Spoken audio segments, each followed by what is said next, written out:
Good afternoon and welcome to Classic Car Restoration Club Q&A. It's been a strange time in our hobby, and just glad to be able to reach out and talk to somebody at least. So feel free to text me if you have any questions down below. Down below, there's a box there that where you can text in any questions you want for me or Gary. Gary is my son, Yeah, we're not exactly social distanced because, pretty much our fates are intertwined with one another because we're still working together with each other. So, I know he's taken more than enough precautions. He's the only guy I know that goes into a Walmart with a full paint respirator on. Here, show him what you look like here. So, yeah, it seems a little odd. So I know he's doing more than his share to, make sure he's not passing anything along. And me, I'm just never go anywhere. So, between the two of us, we're like the perfect team to work with each other. So, with that, as I said, we're with Gary. Gary's a hot rod builder, metal fabricator. He's worked in some of the top shops in the country. He's also great at upholstery. He's done upholstery on several of my cars and several other customers. So if you have upholstery, metal fabrication, body paint, he graduated with honors from Wyotech for collision body repair. So he's got a lot of background, a lot of knowledge there. So if you have any questions on restoration, I'm glad to be joined with Gary today. Where's Ross? He's social distancing somewhere else, so we'll see him again on another day. With that, let's get started. Like I said, there's a question box down below. There's a little green tab that says chat. Don't click on that. That's there all the time if you got a question for one of us some other time, or if you have a question about your membership or anything else, feel free to click that chat. It'll connect you with one of our member services representatives. But if you want to talk to us now, it's the chat box down below. With that, let's start out. There's a banner out here on this page somewhere. I can't quite see it. But that's for our bolt circle guide. And what you're going to say, what's this bolt circle guide, Mark? And what it is it's a PDF download. And what you get with the download is you get kind of some instructions on how to measure different bolt circles and how to adapt that stuff. But you also get this great printed out bolt circle guide. And when you print it out, make sure that when you set the settings to print actual size and not shrink to fit on the paper. Otherwise, that's going to mess up your whole bolt circle guide. It's not going to work or do anything for you. But after you print this thing out, then just go ahead and cut it out. And then you'll see that there's a series of holes on here, a series of circles. So you grab 5 that are the same shade of gray. In this case, I've cut out the 5-inch because I recently needed to go pick up a 5-inch bolt or a 5-inch bolt circle wheel for my trailer. My car trailer, for years, I hauled it around with the, spare tire in the back of the truck. I didn't have one mounted on the trailer. And then suddenly I got a flat. So I went to grab the spare tire to find out it was a different bolt circle than the rest of the wheels and tires on my trailer. And that's when I said, oh, geez, now I need to have a fix.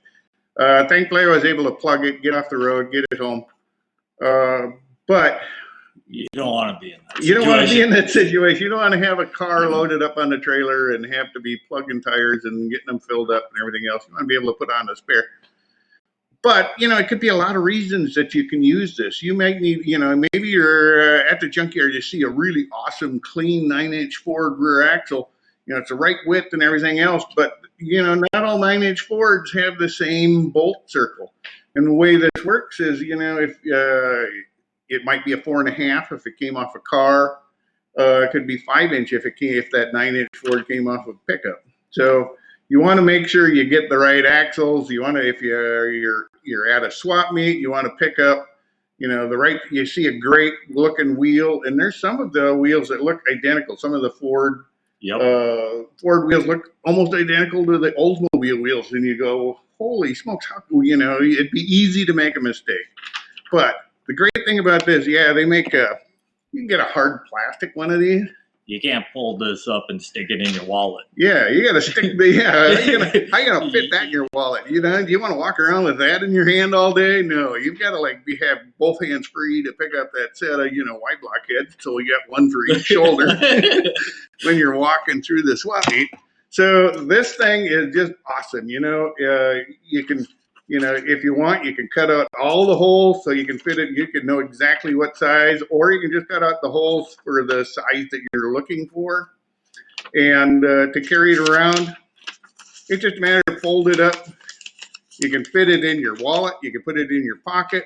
You've seen that set of wheels. You can pull this out. This is a lot easier to carry around than that big old bolt circle, especially if it's some of those junkyards and places we go where you're going to carry your You don't know that you're walking out with that, but now that you've seen it, you are. Yeah. Well, yeah. You open up the trunk and it's like, wow, look at that rim. It's perfect. And then it's like, what full circle is that? So great thing to have. Go ahead, download that, print that out. Great tool to have with you. Anytime you go to a swap meet or junkyard or just looking at parts in general, make sure you got the parts that are going to fit with your car. With that, let's get started on some of the question and answers. If you see me pick up my phone, that's just because I'm reading some of the questions that are coming in. And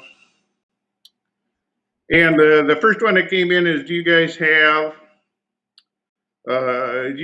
convoluted shaped windshields made? And I know you've actually, when you were down at Johnson's Hot Rods, you were like working with them, or even I think up in Roadster Shop. I don't know if I can swear, but it's actually called the Stupid Baker, and it's a 53 Studebaker that built the set land speed records, and the problem is fitting glass to something that's been so severely chopped. We had problems initially when we first put the piece that was molded and fitted for this, and you would look through the windshield if you were sitting in the driver's seat, and it was like looking through a fun house where if you had like a piece of text or anything, you couldn't read any of it. So I ended up walking around the Walmart parking lot with templates to measure windshields, and actually 80s Camaro windshield. And of course they make that for NASCAR applications or, drag racings where you could get the Lexan windshield, and then we cut it down to match the opening on the Studebaker. So there are, options if, I know usually where guys run into this is they chop the top of their car down, and now it's, they didn't take into account that they were going to have to put glass in it at some point. And now they've got this new weird shape that, wrap around windshield that no piece of glass known to mankind will fit that space. So what they do then is, they're suddenly running around trying to figure, they're with heat guns and a piece of plexiglass or trying some other strange thing, trying to get something to fit in there so they have a car with a windshield. If you're going to chop a car, number one thing is to make sure you can get glass in it when you're done. There's too many cars that get built where you can't get glass. You get excited and we whack the lid on it, and then we think about fitting glass afterwards. It's fine on things that have flat glass like a Model A, but if you're taking something from the late 40s onward where they have curved windshields, you have to think about fitting the glass back into it when you're done. And so things like wraparound windshields and even glass cutters, even if you do chop it and do everything right, you still run into the problem where, the glass cutter is going to say, well, this is, it isn't guaranteed that this is going to go well and not crack. A lot of glass cutters, if you bring them a curved windshield and say, I want to take 4 inches out of the height, they're going to say, all right, but if it cracks or does anything strange, I'm not responsible. You're paying for his expertise on doing it, but there's so much that can go wrong when you're cutting a curved piece of glass. And in the same regard, a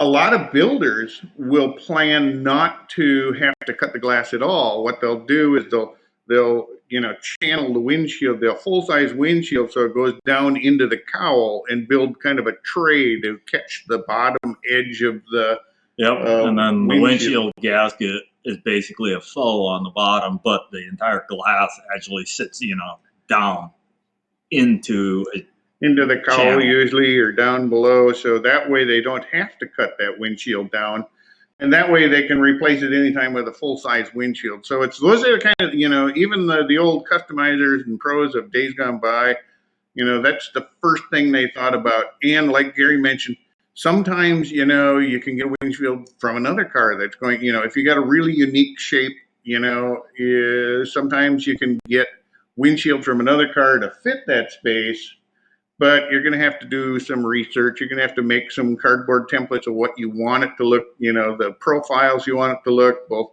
lengthwise and the curve out. And you're going to have to, go do the legwork where you go to old junkyards or parking lots, and got to be careful with parking lots. Some people might not want you putting cardboard forms on their cars, but think about it, planning is the key here. That's what's going to save you in the end. Plan ahead, expect the strange stuff. All right, moving on, guys. Thanks, great question. John, my car is a 95 Mustang 5.0. I put an electric fan on the radiator, and I'm wondering where to put the temp switch on the intake manifold. There is a port for the heater hose and another for the water temp sender. Fan, okay. And I don't think a T is what you want. No, you don't really want to T it. Having a radiator shaft welded in. Yeah, you could have one welded into the radiator. I know years ago, a lot of electric fans, they just had an a sender unit that actually, you actually stuck it inside the radiator hose itself, and then it would, you would then put your hose on onto the fitting, and it would clamp on. I don't know, and I never really liked that, but I knew a lot of guys that ran them that way. Also, check the heads. There's water ports in the heads. I know on my 35 Chevy, there's ports there's water jacket ports on the head, and that's where that's where I'm pulling my heat setting off for my fans, is from a sender in the heads, not off the intake. So, check the heads. You could pull it off the radiator if you had like a radiator shop welding a bung for it. Same with the intake, actually. You could, have, of course, then you're welding on aluminum and stuff like that. Something that new, I don't advise, trying to weld anything into it, because there are plastic tanks on both sides of the radiator, and the aluminum center section of that is so thin. Right? Unless you've got an aluminum radiator in there, like an aftermarket aluminum radiator, go ahead, weld a bung in there. You have a question directed to you. From Teresa. Wow. Wondering if you're available. No, she says she has a 64 Pontiac Le Mans, which indeed needs reupholstery. What's the best way to do this? Seat frames need blasting and cleaning. Should I pick up front and rear seat kit and try to do them myself, or send them out? Thanks. It's 64 Le Mans, needs complete upholstery. Sounds like nice car. The choice is yours in that aspect of what you want the final product to look like. If you want to go for more of a custom, look, pre-made seat covers aren't going to fit your bill. But if you want to going right back to stock or stock looking, just different color, absolutely. You could do that. Aside from the bead blasting, but you could do the painting and then all the padding and foam, and then redo the seat covers yourself. Hog ring pliers are very affordable, and that's what is holding the seat covers onto the frame. So yes, absolutely, you can do it at home. Yeah, and it's really not that hard of a job, but putting new seat covers on. Um, I know even our Ross, who's normally here with me for Q&A, he had new seat covers put on his Chevelle, and what he did, he ordered the pre-made kit for the front and back seats, but then when he got them, he felt like he didn't want to do it was them himself. over his head. But so he ran them over to just a local upholstery shop, just to have them stretched on the seat. He had bought the replacement foam too, and his seat frames were already in good shape. They weren't rusty or anything. So all they did is strip everything down, put on the new foam and the new seat covers, and to do the front and back seats, they only charged them like $250 to stretch them in and hog ring them on, and he had his seats back looking like new. So it's the kind of thing where they can save you money. You're not paying somebody to sit and sew the whole things together. For most pre-made stuff, they're going to fit because they're selling a bunch of them, and they don't want to sell a bunch of them that don't fit. So, and you can usually get like exact patterns of the original, and if they got like any unique stuff like the melted plastic or whatever, like Mustangs, or they got the little horse in the back and the rest of the seat, embossed plastic, all that stuff. So it's the pre-made ones are a good alternative if you're going with a stock look. If you're going for something full custom, then you're probably not going to get a decent. I know you can get you're not going to be able to sew that heavy weight of material with just your normal Singer sewing machine. You need a full-blown walking foot upholstery machine to actually pull material through. But yeah, you can save some money with getting a pre-made kit for them, and especially with that car, I think I'm not real certain on the 64s. I know by the time you get up 66, 67, you got multiple suppliers for parts. 64, 65 tends to be a little bit trickier on some of the aftermarket support, but it's one of those things where it's growing all the time. Let's see. Ralph says he has a 1966 Chrysler 300. Is there a way to determine if the rear wheels are reverse thread? On when left-hand thread. You're a little familiar. I'm familiar with this after breaking a couple of wheel studs. Yeah. Well, yeah. One day. Thank God it was my car. Yeah, it was my car. You may have the left side wheels on Chrysler products up into late 60s traditionally had left-hand threads on the left side wheels and right-hand threads on the right side.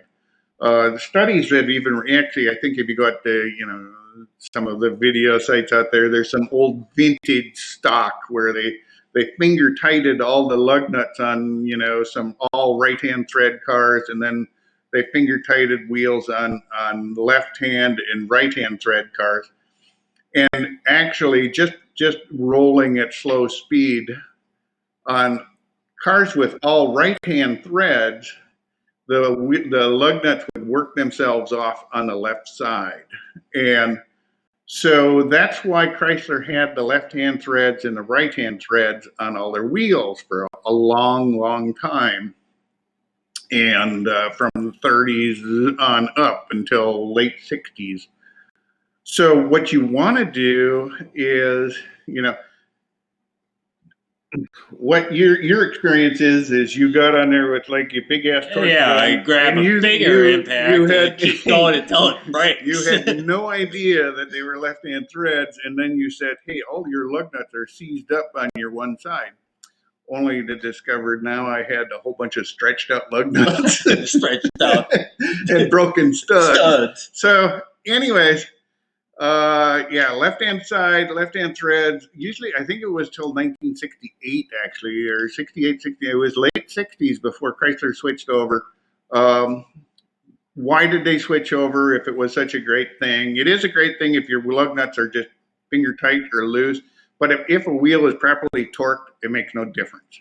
On my cars, they normally switch them all to right-hand thread just because I might get some, I might break down on the side of the road, and I don't want the 18. Take it to the mechanic shop. I don't want the 18-year-old with the torque wrench breaking all my lug nuts off. So good choice. So yeah, it's something to keep in mind. It happens, but it's like lessons learned.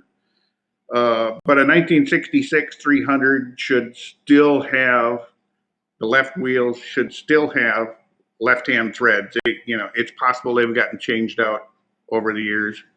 Don't know that. It's like explore your car. Yeah, put your impact gun on reverse and see if the lug nuts spin off. If it doesn't seem to be coming off, try the other way. Let's see. John writes, my car is fiberglass. Some of the small screw holes are stripped out. What would be a good filler to fill them before re-drilling to the right side? Whoops, sorry about that. We got our compressor running. How about larger holes like 1/4 inch to an inch?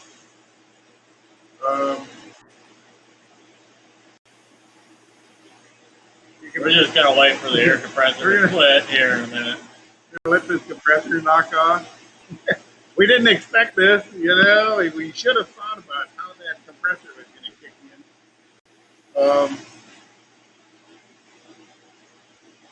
Before I forget, don't forget to go to the banner, download the wheel circle template.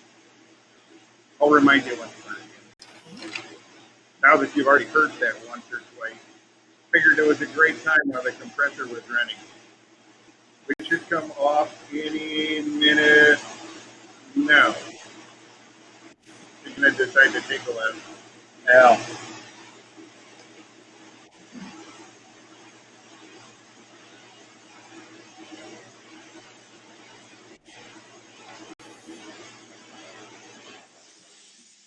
All done. All right. So if you're talking about filling, things like trim holes and stuff like that, yeah, you can go ahead and go use the shorthand or long hair fiberglass fillers. If you're talking about filling or re-drilling holes, Duraglass or Everglass kind of yep. thing. Yeah. If you're talking about filling larger holes, then you would need to, grind back the area and actually mat and fiberglass resin if you're talking about something structural on a fiberglass carbide. So, you grind it back, you feather it, and then you come back with, your fiberglass mat and layer it up and, subsequently, building the material back up to the thickness that it was if the holes are wrong. It's, easily done at home. You don't need a specialist to do it. Just make sure you're paying attention, keeping clean about your the area you're working. The biggest thing with fiberglass repairs is not having like paint or anything, because that's going to keep the fiberglass resins from bonding or securely adhering to the existing fiberglass that is in there. And when you smooth out the backside, you don't want to use like a real fine grit. You want to use like a rough grit, so you get some tooth torque to bite into. This is where you go for that 36 grit disc. And you just kind of grind it up, get it smooth on the backside. You can layer it in on the top side. Okay, matte versus cloth. If you're looking for build thickness, you go with the matte. The cloth, it works just as well. But if we're talking about a fiberglass body, I've not seen a cloth laying body. It's usually fiberglass shot by a chop gun into a mold.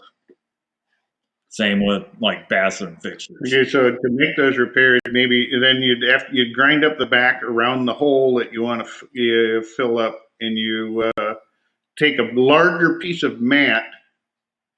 And then once you have a larger piece than the hole, then you glue that, resin that on, maybe build up a couple layers, then fill the hole on the other side.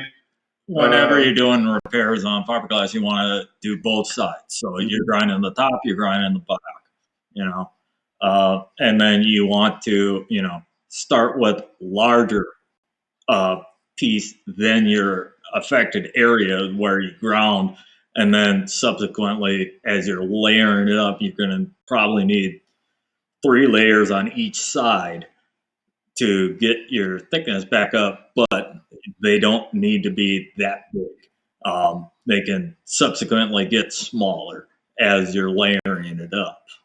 But again, this isn't one of those, if you're going to do the repair, have everything cut out and ready to go as you get the fiberglass resin, because as soon as you mix that resin, you're working against the clock. So you gotta layer it all up at once, or you're gonna have to come back and grind and prep to do subsequent layers. And so, yeah, getting everything ready, then add your hardener into the resin, mix it up, and then go like mad. All right. Okay, next we got we have a little comment here. Carl writes, I wonder what local car shows are going to be like this summer with coronavirus, or if they'll even happen. We talked about this before we went live. One of the larger shows in the country, back in the 50s, usually 12,000 cars. Lately, which is scheduled for late June, has been canceled. And so that came as a surprise to us, already, but I suppose they need to make plans, they're a couple months out, and they decided there was, if you've ever been to the show, there's no way to be at that show without being shoulder to shoulder with 250,000 other people. And they just didn't want to risk the health or liability of having so many car enthusiasts in one tightly packed together area. And it makes sense, it's only common logic. We've got another show, I think Mopar's in the Park, which is, my wife was looking forward to it. Her red DeSoto behind here took first place last year. She in her class, so then she moved up to the winner's circle. So she was really looking forward to getting to show off her car at Mopar's in the Park, and that's in the end of May, and that's been canceled as well. So, what's car events going to be like? Of what I have seen happen so far, I've seen a few car shows that have moved to like more of a cruise base, where you just kind of show up, everybody kind of stays in their cars, and then everybody goes for a cruise somewhere, and there's all. I think it's just going to be a lot more. Use your common sense, you may know that you're safe, and you may know that the people who are in your car are safe, but you don't want to risk their health by being around a bunch of other people that may be infected as well. So usually, use decent social distancing. I'm not going to say don't enjoy your cars this summer, but think about what you're doing. Don't put yourself in those positions where you're going to be in tight spaces with a lot of people where you don't know where they've been or what their history is as well. So use your common sense, wear your face coverings, and if all else fails, head to the garage, do some work out there, and get your car going a little bit more. We'll probably utilize some of this time to get some projects done on our cars where we normally wouldn't have. We've been scrambling to get it ready to go to the show instead of actually fixing what was wrong. Yeah. So I think it's like anything. It's like, let's make the best of it. And the great news here is automotive stores are still considered essential. You can still get parts, or even online. I know that we don't want to flood the market with people getting car parts and stuff online, but those people need to stay employed too, is my belief. It's like we haven't overwhelmed the systems with people getting car parts. But stuff is available online. A lot of car part stores are open. There's not lately there's not a ton of people in the car part stores, so it's a great way to maybe still engage in the the weather hobby. is still nice, so you're not outside in the garage freezing or anything, so you can do the maintenance on your vehicle. And so yeah, there are venues there, but is it going to be the same as normal? No. Gary here has been to every Back to the 50s since he was in the womb. So this will be the first year that he's not been to the Back to the 50s car show. So is it going to be different? Yeah, it's going to be different. Is it, will we come through? Yeah, I think if we're all smart and do smart things and think about it and don't act like everything's normal, and we'll see everybody on the other side of this, and we'll, maybe they'll have better built cars and have more fun with them on top of it. Okay, the next question is from Michael. I've stripped the paint off my 76 Firebird. What I found underneath is a fair amount of pitted metal. Am I better off replacing the fenders and door skins with new sheet metal, or should I use an etching product to keep the metal from rusting through the new paint? With the availability of new metal, the only concern is the fitment. Can you tell me what you suggest? pitted or Swiss cheese? Yeah. That's kind of where you're at with that. If you did strip it off and you see the pitting or whatever, and if you're talking about mechanically stripping, you still see those black spots, those will come creeping right back into your new paint. You don't want that. Bead blasting or soda blasting will remove that, and if it's just pitting, you're fine to top coat it. But if it is through the metal, yes, replace or patch. If it's just a couple small areas like little corners of the doors, which are common to blow out and rust, go ahead. Replace just that. But in my experience with something like that, I'd just go ahead and go for replacement. The fitment on the aftermarket, you got to play with it a little bit, and it's not going to fit like a glove immediately after you pull it out of the box. I mean, you got to do some adjustments, like I use spoons and blocks of wood and stuff like that to get the door to adjust and fit the way it should. And before you even start any of that, rebuild the door hinges to start. Get new bushings in there and get new pins in there, and make sure that those are solid before you even start trying to line up the door. Yeah, that can be a real pain if your door's got movement into it and you're trying to get like you're trying to get it to match up with a quarter panel or even a fender. So yeah, doors usually have a fair amount of flexibility, and things like hinges where the door droops a little bit. Even if it's riding on the latch, then it's not sitting right. So a good place to start is rebuilding your door hinges. But yeah, it's one of those questions that I also got one earlier this week where a guy had a 67 Chevelle where he got a new set of front fenders for it, went to bolt it up, and the contour was different than the contour of the original door, where it stuck out further in the middle, but it matched up great top and bottom. And I don't think that's uncommon for some of this it's not aftermarket sheet metal, and it depends. Some are really good. Some are, don't they're assume getting better.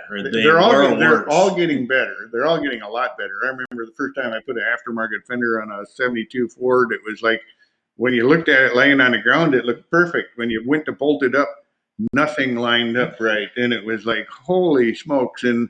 And back then it was like so far off. It was a matter of it wasn't a matter of tweaking, it was cutting and welding.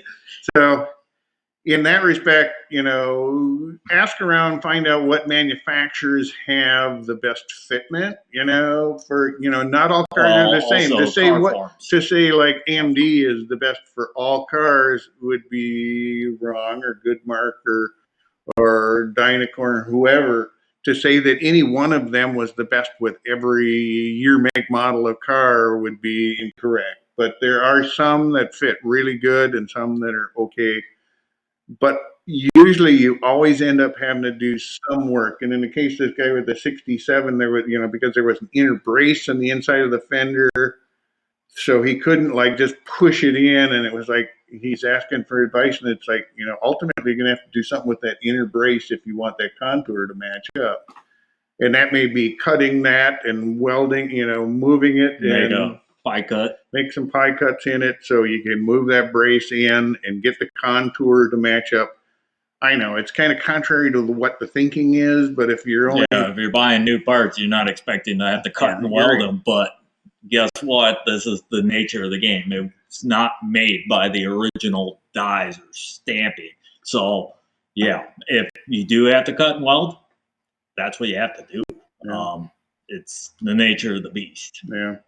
And you see that all the time. It's like one of those questions that I get where, the guys, they get really frustrated because it doesn't like just bolt right up. And I get it. You spent good money for an aftermarket part. You want it to fit. Expect you're going to have to do some work. But as far as if it's just light pitting in your metal and you can blast it and get all the rust out, you're fine to, skim coat it and seal it up, and you should be fine. But if you got any rot or any weak areas, you're going to need to do some metal replacement. A flashlight, if you can take a flashlight and point it into and you can see light through the panel, you got a problem. Let's see, these are right. Pre-made is what I like to go with. It's getting that foam shape of the original shape. What I'm worried about, especially the front buckets, also is their way to buy it expensive. For a lot of the muscle cars and stuff, you can buy foam already shaped and formed. I know that's what Ross does not do any shaping or forming on. He was able to go out to like Original Parts Group or one of the big suppliers, that maybe it was National Parts Depot, and buy brand new foam that was already all contoured and formed to the shape of a '68 Chevelle front bucket. It's the common cars that you're going to see the pre-made foam available for. If you're talking about, a 31 DeSoto like this one behind us, no, there's no foam that was ever installed in it. So, but on the other hand, even though the Teresa had, what did she have again? Wasn't it Le Mans, wasn't it? Yep. Yeah. Same as the Chevelle seat. Yeah, Chevelle seats. Chevelle foam is probably going to fit your car perfectly. And if you don't find, it's an A body, so pretty much any of the A body foam, even the bucket seats, like a 65 A body bucket seat is the same as a 67 A body bucket seat. So that's A body being Pontiac, Chevrolet, Buick, Olds Cutlass, Pontiac, Le Mans GTO, any of the Chevelles, and the Buick would be the Grand Sports. So those seat frames, GM isn't dumb. They're not like building entirely different seat frames for everything. They all of their A-body cars, and even some of their bigger cars. I know the Impala uses the same, back in the mid 60s, used the same bucket seat frame that the Chevelles were using. So don't narrow yourself into thinking it has to be Pontiac Le Mans. Your foam has to be Pontiac Le Mans because it's highly likely that you can get the foam from another A body to work with your car. Although, you may find that the only things that may differ are, where the seat insert installs, and that could be just based on manufacturer. But the actual foam going around it is pretty identical going across the board. It's just usually the seat cover frames the seat covers that change or vary a little bit. Okay. See, I'm kind of getting my.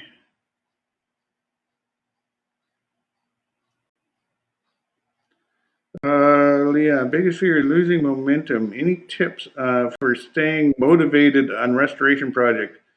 Are there that are years, even decades in the making? I know all about cars that take decades to restore. This red one behind us? Yeah. Well, that was only 7 years. The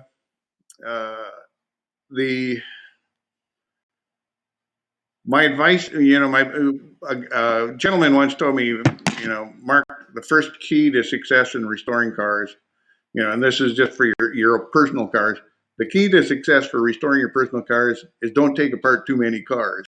Uh, I know that there's a lot of guys out there that they buy a classic car and it's like, oh man, this is really they first thing they do is blow it into a million pieces.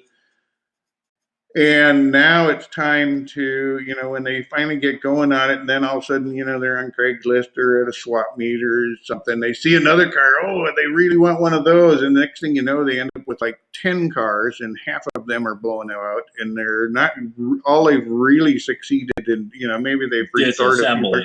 They've really succeeded in disassembling cars or accumulating lots of cars. And you see it all the time in auctions and stuff where guys are like selling off complete collections of cars because they've got 300 cars, and it's like, how did it build on itself to that point where they kept buying cars and buying cars? And I'm sure they were all great deals, but the key to success, key to staying motivated, do something on your car. Don't get too many projects going at once, because then it's hard to see any project, like watching a glacier move. But come up with a plan early on. What are your goals? What do you want to get done in the next year? In the next, if you know your car is going to take you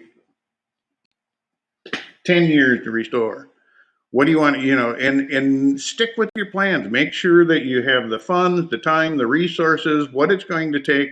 There's nothing wrong with a car taking 10 years to restore. It's a hobby. It's not a race, If this isn't gas monkey garage where we're gonna tout that we built it in a week. Yeah, we don't have a marathon. It isn't. Yeah, we don't have a whole team of dedicated professionals out to get this car done in a week. And it's probably like one of the secrets. Some of those shows that show a car being built in a week aren't built in a week. Having enough media insider friends, I know a lot of these cars take like a month, 2 months. You would be surprised what you don't see on TV. So keep in mind that don't get discouraged. Have a plan, know what you want to achieve, and make it. Keep the project moving. The biggest thing is people, other things happen in your life, and sometimes, maybe you're not going to get something done that week.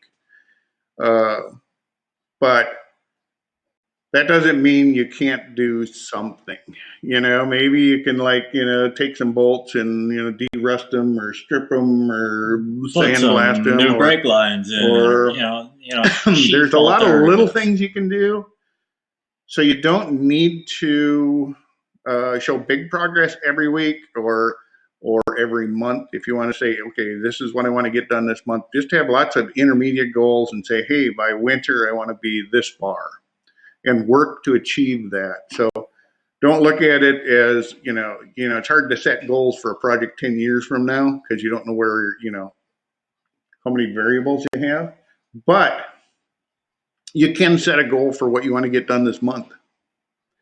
As long as you keep project moving forward, you can stay motivated because you're seeing progress. It's when they sit for month after month. When you stall out, you kind of find them in that condition where you're going to look at a car, and we call it a basket case, where all the parts are in baskets, and it's not a complete car, and you don't know if you're getting a complete car. So keep yourself from doing that. They're worth a lot more if they're still all together. And that was like the same guy that said don't take too many cars apart also told me your car isn't going to be worth crap until you get it all back together again. And in a way, he's right. You know, if you have a car that's in boxes and some of it's in the trunk and some of it's in the interior and some of it's in the attic of your garage and some of it's in the shed out back, Anybody that's potentially going to look at it doesn't know if they're getting the whole car. yeah. You know, Well, first they'd have to know what every part on that car is, that it looks like, and then they'd have to know exactly where it goes. So the number of people who are interested in buying it drops precipitously the more apart it is. So if you take a car completely apart, have a plan to get it back together. That's the only way you're going to get your investment back out of it. And you don't want to be in that boat. So just have a plan from the beginning of your restoration project on where you want it to go. Make sure you have planned to fund your project along the way. Make sure your family, you know, if you have a spouse or your family, that they're on board with what you want to do and what you want to invest as far as time and resources into it. And then the whole process goes a lot quicker and easier, and there's no surprises along the way.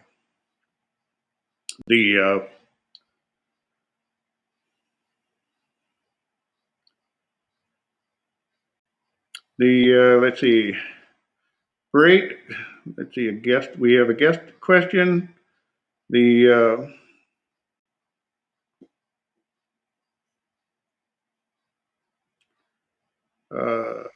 rear drum, 68, 442 rear drums. No access to adjust or back off on the backing plate. Well, there should be. To remove the drums. Huh. Yeah. I can tell you, because we recently worked on a 68 Cutlass. There are supposed to be brake it's access. like a nice little slot in the back. There should be an oval slot in that backing plate to back off the self adjusters. And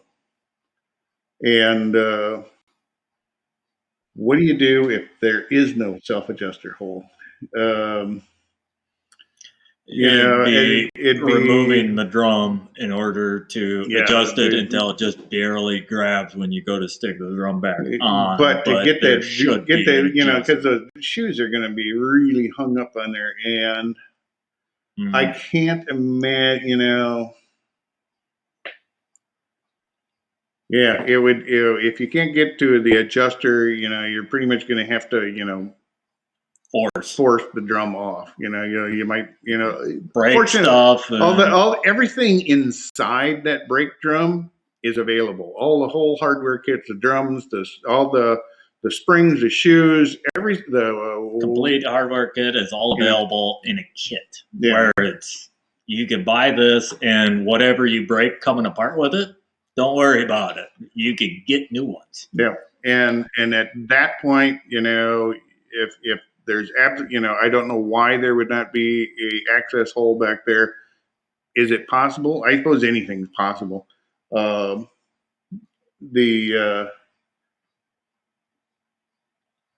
hesitate to tell you to cut one or drill one. You know. Yeah, you're not going to know where that's located. But something as common as that, they're going to offer brand new backer plates as well. And for a 68 Cutlass, you can get a brand new backing plates for both sides. So it would be, as well as a complete kit where it's fully loaded and ready to go, where you don't even have to think about putting the shoes together with all the springs and adjusters. Where it's a kit where you bolt it onto the axle, slide your drum on, and away you go.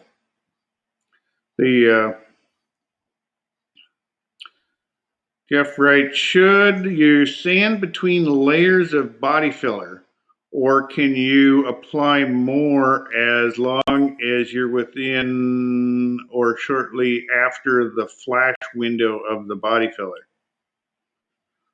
I'm going to defer to you, but I would say you always want to sand between body filler because the resins come to the top and you don't get a good adhesion. That's why your sandpaper comes up, on the first initial strokes where, it'll clog the paper, and you have to put new paper on your sanding block.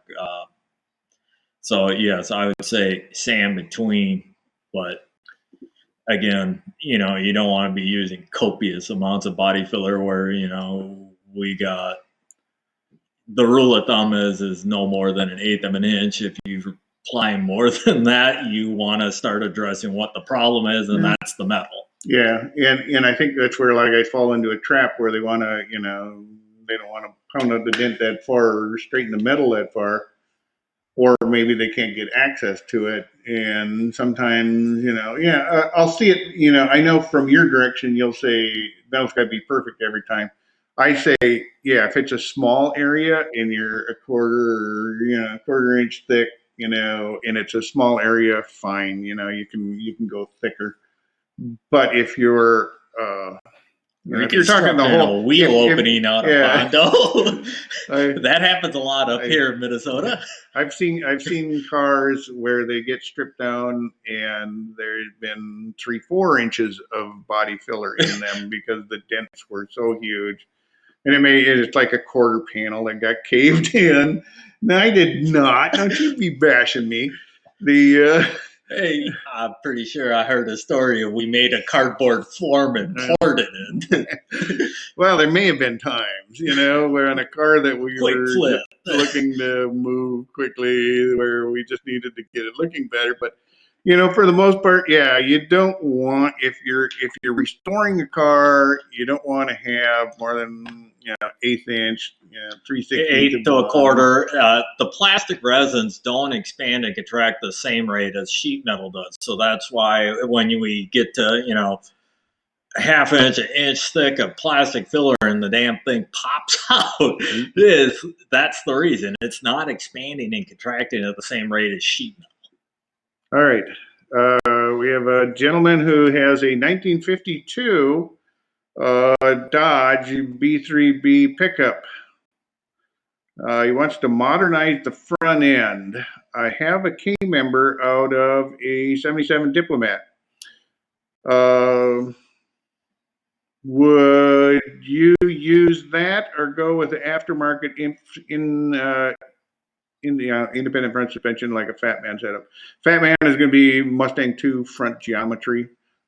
Same with heights and stuff like that. I think there's more than a dozen manufacturers. There's tons of manufacturers out there. I think for ease of installation, the Fat Man setup or the Heights, Fat Man or Heights or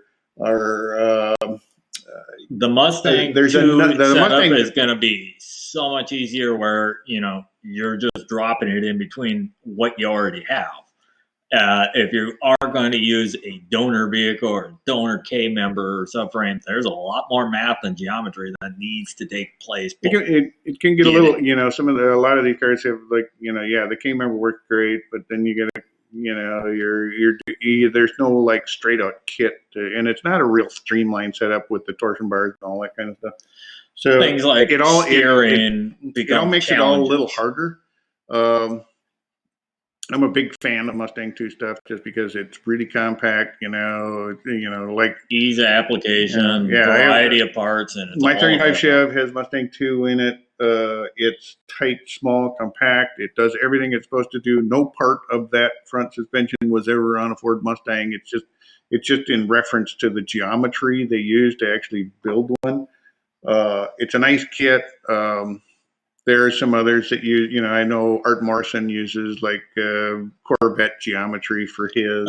You've seen that with a lot of the newer manufacturers where they're going to the C6 Corvette geometry with them, but that's more of a neutral steering position where it's like track ready. Yeah, and a lot of the guys that are doing that are building their cars for performance driving. You don't need to do that if you're, if you have to get ice cream, every Sunday with it. So it's a choice you need to make. I have done the Volare and even Challenger front clips in 30s cars and stuff like that. It's a lot of engineering and a lot of bulk that you can get away from all that by going with a Mustang 2. It's just my personal preference over the like the Simplify it. Volare or the Diplomat kind of front end stuff. Can it work? Yeah, a lot of trucks have been built with Volare and Diplomat front ends, and uh, those work just as fine. Just they're not as nice and tight and clean. Um, it's just a personal choice, I think, more than anything else. Let's see. Bob writes, "Hi, Mark and Gary. In your restoration projects, do you update all the safety equipment?" Uh, we do update. The brakes are a big thing for me. I know, Yeah, I like don't care how fast it goes. You still want it to stop. my wife's 57 DeSoto back here. It's almost 100% stock car, although it has four-wheel disc brakes. If you're familiar with, in the Factory in the four-wheel 1950s, they were really into trying to figure out how to make cars go faster. They weren't really thinking about how to make cars stop faster, and they had real complicated. There was the front brake mechanism on this car back here was a thing to behold. It had two separate wheel cylinders and lines between them and all kinds of springs and doing strange wacky stuff. And it's still, every time we stopped the car, we drove it for a while with the stock brakes, and every time we stopped, we'd pull up to one stop sign and it would pull to the right, and we'd pull up to the next stop sign, it would pull to the left. And so it got to a point where you didn't know what it was going to do every time you turned on the brakes. So that was one of the first upgrades. We went to front disc brakes on that car. A little bit later, we also put in rear disc brakes. Remember, your rear brakes are only about 30% of your stopping power. Front brakes are the important one. That's why that's like the most popular upgrade for classic cars is upgrading the braking system, because classic cars did not have great brakes. I know I'll catch some slack on the purists. So they're going to be a lot of, there's nothing I did on this car back here that I can't, in a weekend unbolt and put all the stock stuff back on. So think about that if you're worried about originality and having those parts. Sometimes if you're going to drive and have fun with the car, put them in a box, have the old parts handy. If a new owner wants those parts on, he's got them. He's not like looking for parts. But in the meantime, every car show you go to, every place you go, you're going to stop on a dime, and that's important. On another note, as far as adding safety to vehicles, I have installed seat belts into vehicles. It's just a matter of putting in a seatbelt retainer tab. And I noticed the people that are asking for that are people with the young families where they need to strap a car seat into their car. So, yes, it's a matter of, a little cutting and a little welding. Get the seatbelt tabs in there and then get a set of aftermarket seatbelts fixed into the car. Yep. So safety and stuff, really important. I'm big on dual reservoir master cylinders for older cars, disc brakes, seat belts, any safety equipment. If a judge is going to knock you down on points at a car show because you have safety equipment on your car or have updated basic safe driving equipment, then that's not the show for you. As far as I'm concerned, there's some things that defy. If your car is going to be driven, you need that safety. If you're going to bring your car in on a trailer, roll it off, drive it across the fairgrounds and park it and put your sign up, that's a different story. Those cars are built. Those cars are built for a different standard. There's nothing wrong with having a car like that. If it's 100% original and you only want to do a parade with it every once in a while, that's fine. Those cars have a place too. But if you're like me, you want to get in your car and go cruising, safety is number one. All right, next we have Ralph Johnson. He bought a 4-post hoist. He's having an issue getting it to lift loaded. I have had an electrician check the power is okay. I think I need to adjust the cables. Any suggestion? Even when we installed this lift back here, we had some trouble getting it to, it's like after you get them lifted, after you get weight You on gotta it, start with you know, level ground, and if that means you have to add shims to get everything leveled out, you got to start there first. yeah, we did actually put shims under the 4-post lift back here, just because so our floor wasn't completely level because we have floor drains in here. So we did put, basically you had some sheets of metal cut, 3/16 sheets, and kind of used them as shims underneath the legs, just so everything was perfectly level when we started. Then we adjusted it so going up and down unloaded, that all the locks would come in at the same time. Problem is, as soon as you put a car on there, then the cables stretch differently because some cables are longer and some cables are shorter.